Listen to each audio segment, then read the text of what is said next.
Apreciados hermanos, qué privilegio una vez más poder compartir con ustedes y continuar reflexionando sobre esa maravillosa misión que Dios ha puesto en nuestras manos de llegar hasta donde está la gente, predicarle la palabra, presentarles el mensaje de salvación y asumiendo el compromiso. I will go, yo iré en el nombre del Señor. Vamos a comenzar nuestra segunda presentación de este importante congreso. ¿Ustedes recuerdan de qué fue mi primera presentación? ¿Recuerdan cuál fue el tema? ¿Hablamos de qué?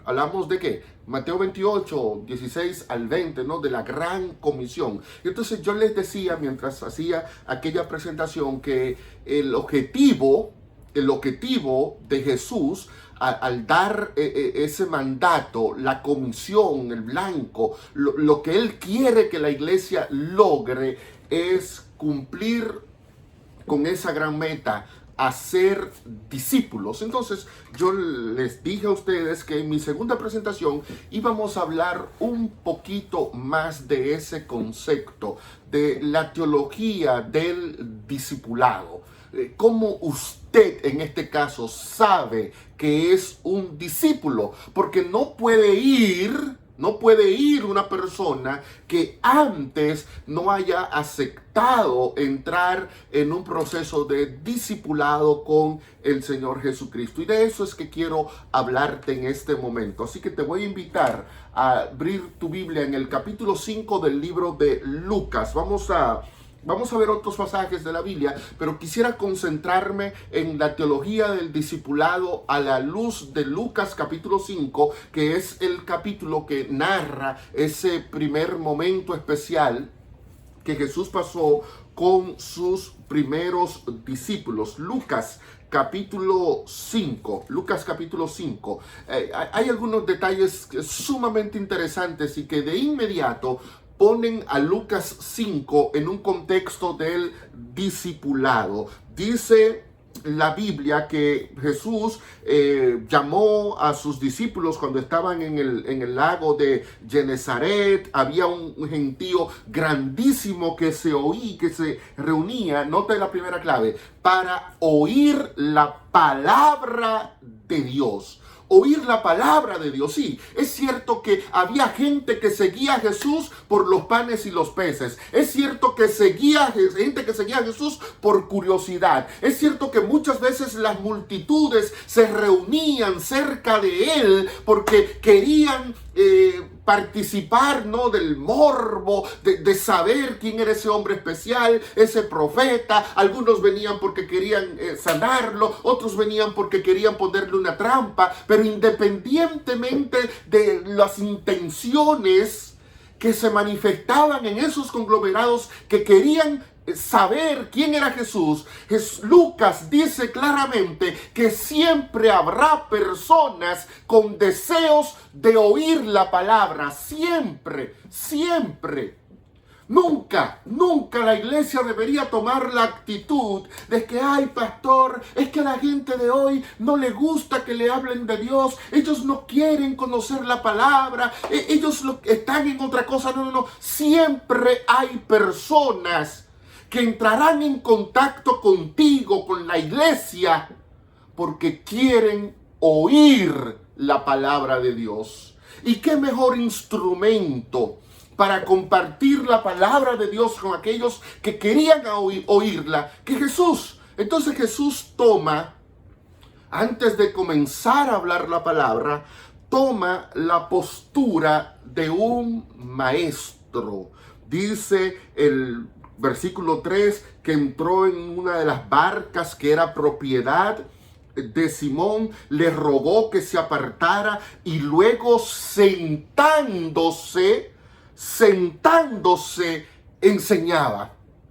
Jesús está tomando la postura de un maestro. ¿Recuerdan en Mateo 23 cuando él decía: en la cátedra de Moisés se sientan los escribas y los fariseos? Porque esa era la manera en la que un maestro compartía su enseñanza. No era de pie, el maestro se sentaba y entonces los discípulos se colocaban alrededor de él para aprender del maestro. y qué mejor maestro que Jesús. Y comienza ese proceso de enseñanza. El hecho de que Lucas capítulo 5 presente a Jesús como un maestro que enseña la palabra, ya está preparando el camino, porque ese maestro tiene que tener discípulos. De paso, lo que te hacía maestro era tener gente que te siguiera. Si nadie te seguía, entonces tú no eras un maestro. Si nadie se sentaba a tus pies, entonces tú no eras un maestro. Pero Lucas capítulo 5 comienza identificando a Jesús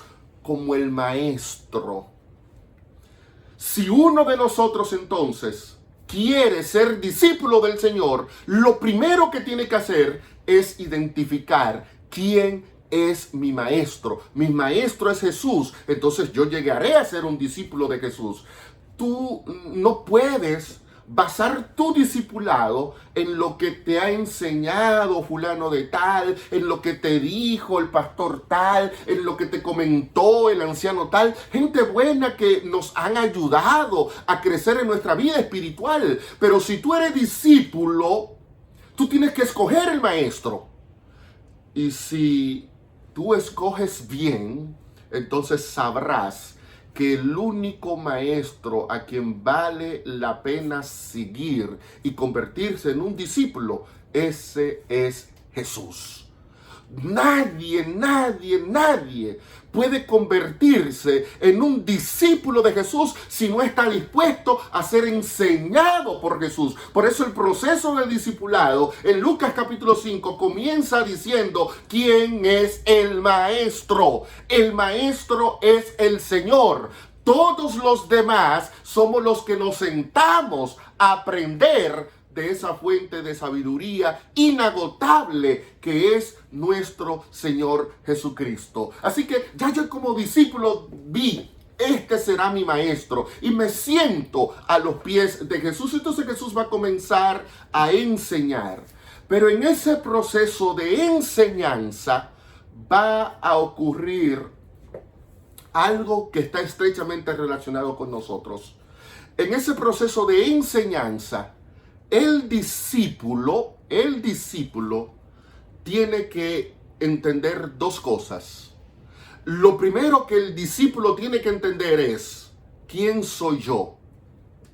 ¿Quién soy yo? Y lo segundo que el discípulo tiene que entender es, ¿qué quiere Dios que yo haga? ¿Cuál es la primera cosa? Saber quién soy, quién soy yo.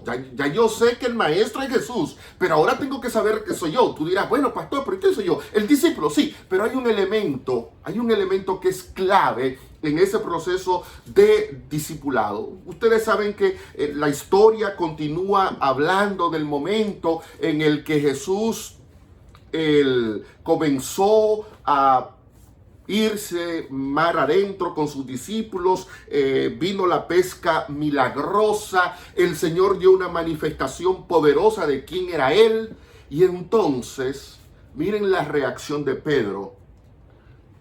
Lucas capítulo 5, versículo 8. Lucas 5, 8. Pedro dice, apártate de mí, Señor, porque soy un hombre pecador. Soy un hombre pecador. Lucas no entra en todos los detalles, pero este episodio en los evangelios, en Marcos, en Mateo y por supuesto también en el evangelio de Juan, está vinculado, todo Lucas capítulo 5 está vinculado con el llamamiento de los primeros discípulos. Y Pedro, que fue uno de esos primeros discípulos que fue llamado, cuando tiene una revelación de Jesús, cuando ve el poder de Jesús manifestarse por medio de la pesca milagrosa, Pedro no tiene otra alternativa que reconocer lo que Él es. Y Pedro dice, pero ¿quién soy yo? Yo estoy al lado del gran maestro. Yo estoy al lado de una persona que tiene un poder grandioso. Yo estoy al lado de uno que puede hacer milagros incomprensibles. Yo conozco bien este lago. Yo he estado aquí muchísimas veces y yo sé que cuando no hay peces, pero ahora este hombre maravilloso ha hecho que del mar saliera una cantidad enorme de peces. Pedro comprende quién es Jesús, y al comprender quién es Jesús, se da cuenta de quién es Él y quién es Pedro. Soy un pecador. Esa es la condición del discípulo. El discípulo es un pecador. Y usted podrá pensar, bueno, pero es que cuando yo me convierto en discípulo es porque ya yo decidí hacer una serie de cambios y me pusieron una prueba de discipulado y tengo año y medio en fila ahí para ser bautizado, y cuando ya yo soy un discípulo, entonces ya yo soy una persona completamente íntegra. Bueno, yo no sé qué concepto tiene tú de discípulo, pero yo sé que cuando Jesús llamó a Pedro, Pedro dice: yo soy un pecador. Y parece ilógico cómo una persona que está al lado de Jesús, un discípulo al que Jesús llamó, decir que él es un pecador. Parece contradictorio, ilógico. Pero no es ni contradictorio ni ilógico. Jesús había dicho precisamente en el versículo 32 del mismo capítulo que él no había venido a llamar justos, sino que pecadores al arrepentimiento. De manera que cuando Pedro reconoce, soy un pecador, Pedro está reconociendo que se encuentra entre los llamados del Señor, porque el Señor no vino a llamar justos, el Señor vino a llamar pecadores. Y de hecho, el primer grupo de discípulos tiene que estar compuesto por gente como a la que ellos iban a predicar, gente pecadora. Y es que el discípulo acepta su condición. El discípulo no se cree más que el maestro. El discípulo no se considera perfecto. El discípulo, como Pablo, grita de los pecadores: yo soy el primero. Indigno, dice 1 Corintios 15, de que Dios me llame a mí un apóstol. No lo merezco. Pero eso es parte del proceso de discipulado, aceptar mi condición. Y cuando se completa esa parte de que yo estoy aceptando lo que soy, entonces estoy listo para cumplir la misión. Y ustedes verán que más adelante en el capítulo número 6, dice el versículo 13 que cuando llegó el día, llamó Jesús a sus discípulos, escogió a 12, a quienes llamó apóstoles. Lucas es el primero en llamar a los 12 apóstoles. ¿Y qué es un apóstol? Una persona que es enviada. O sea, que Pedro reconoce lo que es para entonces aceptar la misión que tenía que llevar a cabo. ¿Cuál misión? La misión de ir a predicar la palabra. Esta combinación de un llamamiento a la obra que es antecedida por una aceptación de lo que yo soy y que al mismo tiempo es antecedida por una manifestación maravillosa de la presencia divina que vemos en Lucas capítulo 5, no es exclusiva de Lucas o de Pedro. Ya en el Antiguo Testamento, en el llamamiento de Isaías, encontramos por lo menos 3 elementos que son comunes en ambos llamados. En primer lugar, tanto en el llamamiento de Isaías como en el llamamiento de Juan, de Pedro, hay una manifestación gloriosa de la divinidad. En Isaías 6, el Señor estaba en su templo y llenaba su vestido todo el templo. En Lucas capítulo 5, la presencia de Dios se manifiesta a través del milagro de Jesús. En Isaías capítulo 6, cuando el profeta se ve confrontado contra esa revelación de la divinidad, el profeta clama: ay de mí que soy pecador, ay de mí que tengo labios impuros y que habito en medio de un pueblo también impuro como yo. Y es paralelo a lo que Pedro clama en Lucas capítulo 5, cuando se da cuenta que no está ante un ser común y corriente, sino que está frente a Dios hecho hombre. Pedro no tiene otra alternativa que decirle a Dios: apártate de mí, porque soy pecador. Pero precisamente esa actitud donde ellos, los dos, Isaías y Pedro, se sienten indignos, impuros, pecadores, es la mayor cualificación para formar parte de los discípulos del Señor. Porque cuando Isaías entiende eso, entonces viene la pregunta: ¿quién irá por nosotros? Pero ya Isaías, al reconocerse pecador, está listo para cumplir la misión. ¿Quién irá por nosotros? Envíame a mí. Pedro, cuando reconoce que es pecador, entonces ya está listo para ser un apóstol, uno que será enviado. Así que si yo quiero ser un discípulo del Señor, yo no solamente tengo que ver a Jesús como mi maestro, yo también tengo que verme a mí como lo que soy, un gran pecador.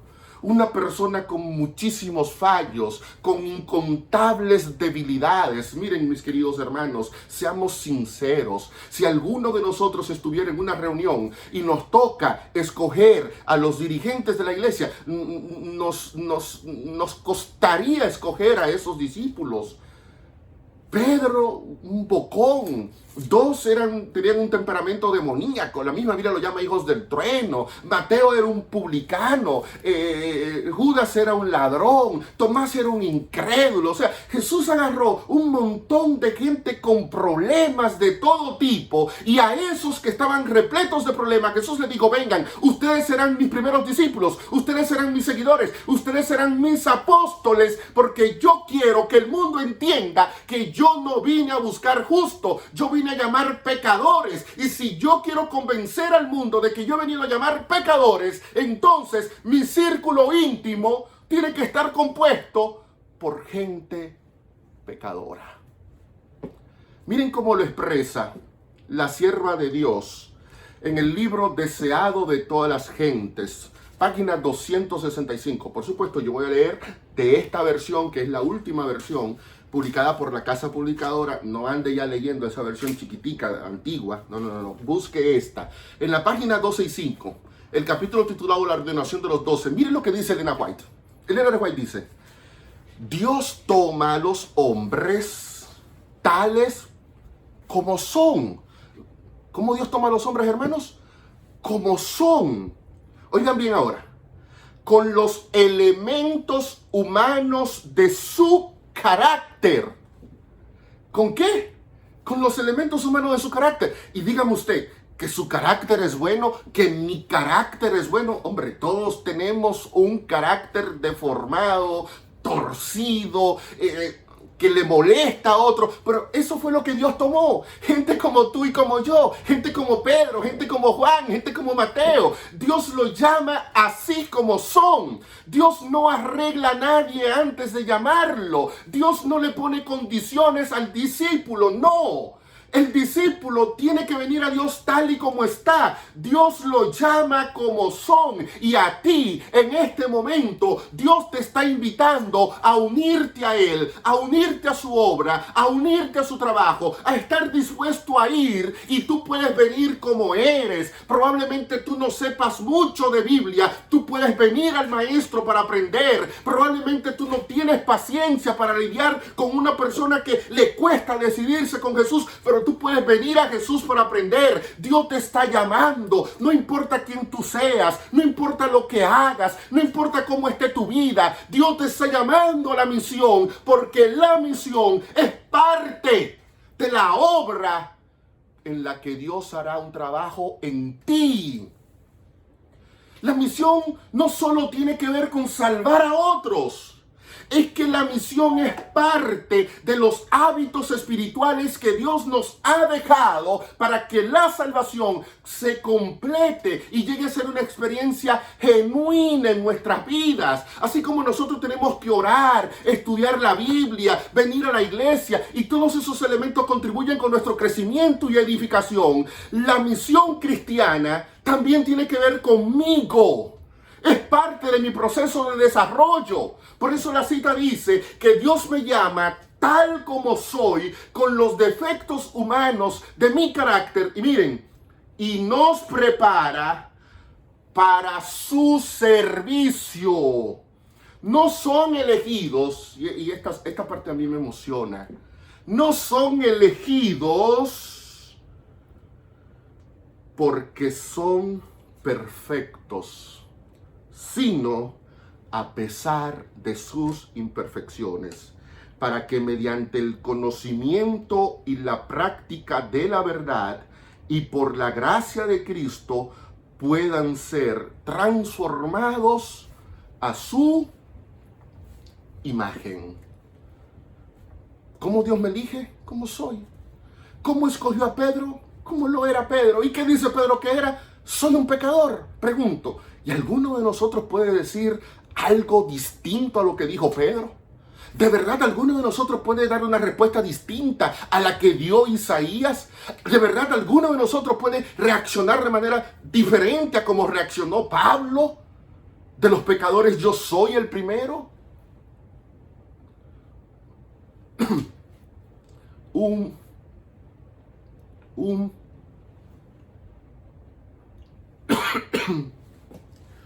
verdadero discípulo, un verdadero discípulo reconoce su condición. La reconoce. Y al reconocerla, entonces se está poniendo en el camino donde Dios lo prepara para su servicio y lo prepara para que sea un apóstol, lo prepara para que sea un enviado. ¿Tú quieres ir? ¿Tú quieres estar en el grupo de los que dirá, I will go, Señor, yo iré? Antes tienes que sentarte a los pies de Jesús y decirle a Jesús, tú sabes lo que yo soy. Tú lo sabes. Soy un gran pecador, pero que estoy aquí porque necesito que tú me transformes. Eso es lo primero. Eso es lo primero que debe ocurrir en mí. Jesús se revela como maestro, pero ahí viene el proceso de yo me reconozco que soy un pecador y al reconocerme que soy pecador, estoy listo para ir a la misión. Otro elemento que Lucas capítulo 5 nos enseña del proceso del discipulado es que cuando uno llega a ser un discípulo de Jesús, uno tiene que estar dispuesto, dice el versículo 11, a dejarlo todo para seguir a Jesús. Dejarlo todo. Y a veces la gente dice, bueno, es que los apóstoles eran simples pescadores, eran muy pobres. Bueno, a veces no es tan sencillo como uno pudiera presentarlo. Por ejemplo, el texto ya había dicho que Pedro tenía una barca. De Jacobo y de Juan también se dice que tenían barcas y empleados que trabajaban para ellos. Mateo era un recaudador de impuestos, era un publicano. Entonces, no es que era un círculo así muy pobre que digamos, dicen los especialistas en la socioeconomía de Israel durante el siglo I, que ese mar de Genesaret era una fuente de riqueza muy grande y que había un dinamismo económico y financiero sumamente poderoso en ese punto, de tal magnitud que el pescado que se consumía en la casa del emperador en Roma se llevaba de ahí, del lago donde trabajaban los discípulos, y eso hacía entonces que el pescado tuviera mucha fama y tuviera un gran precio. Así que cuando el texto dice, y lo dejaron todo para seguirle, no puede estar siendo una simple expresión retórica de gente que no tiene nada, pero que sin tener nada le dice a Jesús, lo dejamos todo para seguirte. No.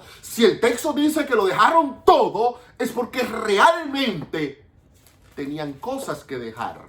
Miren, usted le da vuelta a la página en el capítulo 5 también, y Mateo, pueden verlo allí, en el versículo 28, de Mateo se dice que cuando Jesús le dijo, sígueme, ¿qué hizo Mateo? Se levantó, pero ¿cómo dice el texto antes? Dejándolo todo, se levantó y lo siguió. No puede un discípulo decir, Jesús, yo te sigo, pero no estoy dispuesto a pagar el precio que tiene seguirte. No estoy dispuesto a dejarlo todo por ti. No. Si eres un discípulo, está listo, está dispuesto a dejarlo todo por tu maestro. En el capítulo 18 de Lucas, vamos a seguir aquí en el mismo evangelio de Lucas, encontramos la famosa historia del joven rico. Ustedes recuerdan, ¿verdad? La historia del joven rico que fue y le dijo a Jesús que quería la vida eterna y Señor, yo quiero seguirte. Jesús le dijo, bueno, una cosa te falta, vende todo lo que tienes, dalo a los pobres, tendrás tesoro en el cielo y entonces sígueme. Es decir, si tú quieres ser mi discípulo, tienes que dejarlo todo. Dice el texto que el muchacho se fue muy triste porque tenía muchas riquezas. Pero miren ahora, versículo 28. Entonces Pedro dijo, nosotros hemos dejado nuestras posesiones y te hemos seguido.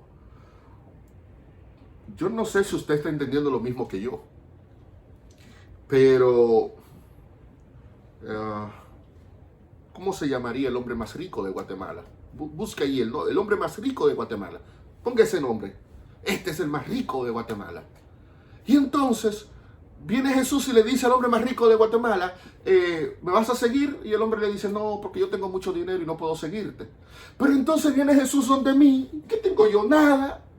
¿Me puedo yo comparar con el hombre más rico de Guatemala? Pero ni en este mundo ni en el venidero. Y entonces yo, mirando al hombre de Guatemala, miro a Jesús y le digo, Señor, ese hombre no dejó nada, pero yo lo dejé todo para seguirte. ¿Cómo puedo yo comparar con él? Pero Pedro se está comparando con el joven rico. Y Pedro le está diciendo a Jesús, este no quiso, pero nosotros hemos dejado nuestras posesiones, dice Pedro. Posesiones. O sea, Pedro está diciéndole a Jesús, él no quiso seguirte porque se aferró a su dinero, pero nosotros te seguimos porque no estamos aferrados a las posesiones terrenales. Un discípulo le da más importancia al maestro que a los bienes que de paso ese mismo maestro nos ha dado. Pero ¿cuántos de nosotros queremos ser discípulos de Jesús, pero al mismo tiempo nos aferramos a lo que tenemos, nos negamos a ser fieles en diezmos, a ser fieles en ofrenda, en ayudar a este, en ayudar allí? Como el joven nos trancamos. Un discípulo tiene que estar dispuesto a dejarlo todo. En el Evangelio de Lucas, en el capítulo 14, versículo 33, Jesús lo puso eso como una condición para seguirlo. Así pues, cualquiera de vosotros que no renuncie a todo lo que posee, no puede ser mi discípulo. Algunos piensan, es que entonces Dios me está diciendo que yo tengo que vender mi casa y tengo que vender mi negocio y tengo que agarrar todo ese dinero y traerlo a la causa y llevarlo a la asociación. No es eso lo que Jesús está diciendo. Lo que Jesús está diciendo es, si tú quieres ser mi discípulo, tú tienes que estar dispuesto y tienes que creer que yo soy más importante que cualquier cosa que tú puedas encontrar en esta tierra. En otra declaración, él lo había presentado de esta óptica: el que no es capaz de abandonar en Lucas 9, el que no es capaz de abandonar a padre, a madre, a hijos, a esposa, a esposo, por causa de mí, que no me siga porque no es digno de mí. O sea, ser un discípulo de Jesús es estar dispuesto a hacer todo para que la misión y la obra que Jesús me ha dado y le ha dado a la iglesia pueda llevarse a cabo. Así que un discípulo no es solo uno que va. Un discípulo es una persona que apoya a los que están en el proceso de ir. Un discípulo no solamente dice con su boca, I will go, sino que es un discípulo que con sus recursos dice, y aquí está el dinero para que yo y otros podamos continuar yendo a predicar la palabra. De paso, no puede haber avance en el evangelio a menos que haya un pueblo que esté dispuesto a hacer sacrificios financieros para que ese evangelio avance. Y esos son componentes del discipulado en Lucas capítulo 5. Creer que Jesús es el verdadero maestro. Cuando yo tengo ese encuentro con el maestro, saber que soy un pecador. Cuando yo me reconozco que soy pecador, entonces estoy en condición de ir a hablarle a otros que son pecadores como yo. Pero en ese proceso, yo tengo que estar dispuesto a apoyar la causa de Dios con mis recursos. Y tengo que estar listo para dejarlo todo para cumplir con el sueño de mi maestro. Y el sueño de mi maestro no es que yo sea un discípulo.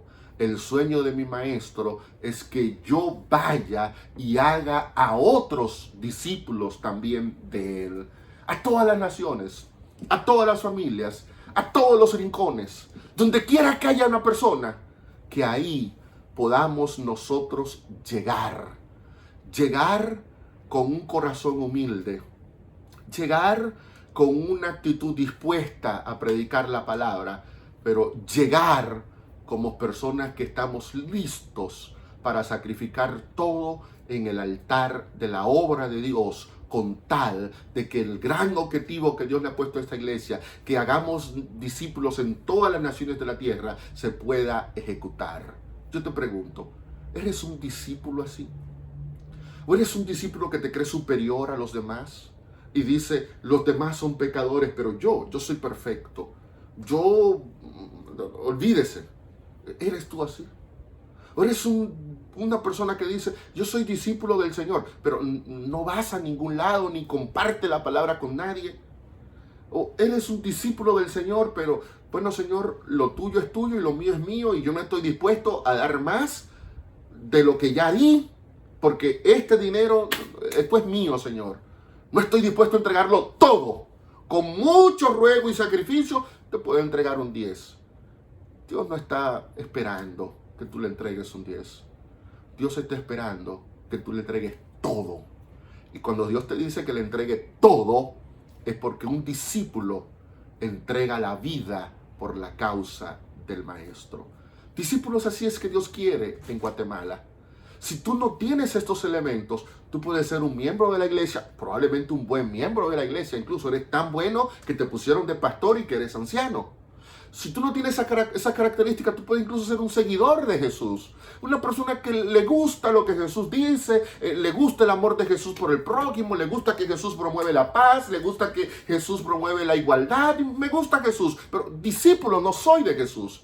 Pero ha llegado el tiempo, hermanos, en que nosotros dejemos de ser miembros y seguidores y nos convirtamos en discípulos genuinos del Señor, en gente que estemos dispuestos a contribuir con nuestra vida, con nuestros talentos, con nuestro tiempo, para que esta obra del Señor se acabe.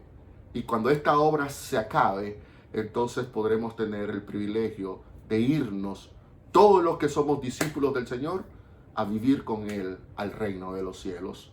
Me gustaría entonces hacerte un llamado sencillo, un llamado a ser un discípulo. A ser un discípulo. Y solamente te voy a pedir que para convertirte en ese discípulo que Dios espera de ti, mires a Jesús como tu maestro, que aprendas de Él, que constantemente vengas a Él para que Él te ilumine, para que Él te instruya, que no dependas de mí ni de otras personas, que podemos ayudarte, pero no somos los maestros. En esta iglesia hay un solo maestro, hay un solo que tiene seguidores, y ese Jesús. Ve y ponte a sus pies, siéntate donde está Él y dile, enséñame, muéstrame, ilumíname. Número 2. Jesús no necesita una persona justa, porque Él sabe que no la hay. Jesús necesita una persona humilde, como dice Salmo 51, que con un corazón contrito y humillado venga y le diga, Señor, aquí estoy yo, soy un pecador, mira, no sé hablar. Señor, tengo graves problemas espirituales. Señor, soy tan débil, pero Padre, he venido a ti para que tú me aceptes como soy y me transforme. Ven y dile eso a Jesús. Eso es una cualidad de un verdadero discípulo, aceptar Mi maestro es santo, pero yo soy pecador. Una vez que hagas eso, entonces Dios tiene una misión para ti. Dice Elena de White en el Servicio Cristiano: así como hay un lugar reservado para nosotros en el cielo, así también hay un lugar reservado en la tierra donde nosotros hemos de trabajar para Dios. Dile a Dios que te mande a ese lugar, que te lo diga. Y que tú te conviertas en ese discípulo que va a hacer la obra en ese lugar que Dios te asignó. Dando estudio bíblico, repartiendo prioridades, orando por la persona, diciéndole a la gente: mira, ven, este es el link de la radio, escucha la radio. En fin, hay muchas formas que Dios ha puesto a nuestro alcance para que podamos llegar a la gente con el mensaje de la palabra de Dios. Y por último, que tú seas un discípulo que esté listo a darlo todo por tu Dios. Si tú estás dispuesto a hacer eso, entonces yo quiero que tú oigas el llamado personalizado que Dios te hace a ti y te dice: sígueme. No, olvídate de la iglesia. Dios no está llamando a la iglesia. A ti en este momento, Dios te está diciendo: sígueme. Y lo más hermoso es que al oír esa voz, tú te levantes y camines tras los pasos del Maestro de Galilea. ¿Te gustaría tomar esa decisión? Entonces te invito para que juntos podamos orar en este momento. Señor, gracias porque nosotros somos gente como Isaías y como Pedro. Ni más ni menos, Señor. Gente con problema de carácter. Gente con problema espiritual. Gente con un corazón que tú sabes que hay muchas cosas que hay que arreglar. Pero venimos a ti, Señor, a decirte: pues eso somos. Somos pecadores. No hay nada bueno en nosotros, pero queremos servirte.